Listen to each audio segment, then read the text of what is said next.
Toulouse, où 350 personnalités originaires de la ville appellent à voter pour Jean-Luc Moudin. Le maire sortant de centre droit, candidat à sa réélection, opposé dimanche à François Piquemal, candidat de l'Alliance PS-LFI. On vous parlait hier sur Europe 1 des inquiétudes du patronat toulousain. Cette fois, ce sont donc des sportifs, des anciennes personnalités politiques ou encore des chefs cuisiniers qui prennent position en faveur de Jean-Luc Moudin.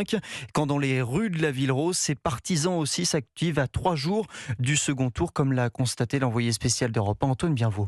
Bonjour mesdames, c'est pour Jean-Luc Moudin et les élections municipales. À la sortie des bouches de métro, sur les marchés ou directement devant la porte des Toulousains, les soutiens de Jean-Luc Moudin quadrillent la Ville Rose. Tracte dans les mains, Gaspard alpague tous les passants pour tenter de les convaincre. Ce qu'on leur dit, c'est qu'on a un bilan. Depuis 12 ans, la ville a augmenté en termes de population. C'est une des premières villes en termes de coût du logement, donc on se base sur ça. Un argument reçu 5 sur 5 par Jérôme, habitant du quartier. La ville est beaucoup plus propre, la ville est beaucoup plus sûre. Très bon maire et je trouve que la coalition contre lui est pas normale. L'alliance de la gauche contre Jean-Luc Moudin, c'est d'ailleurs l'autre argument de poids des militants pour convaincre les électeurs. Nous, ce qu'on veut, c'est empêcher les mélenchonistes qui, pour nous, représentent un danger d'arriver au Capitole. On se laisse pas impressionner, on est là pour gagner de toute façon. Un barrage contre la gauche auquel participeront ces deux Toulousains. C'est un accord qui dépasse l'entendement. C'est aux Toulousains de se bouger et d'aller voter. C'est abusé, c'est de la lâcheté, c'est de la magouille. C'est prendre des gens pour des cons. Autour d'eux, des militants insoumis tractent eux aussi en faveur de leur candidat.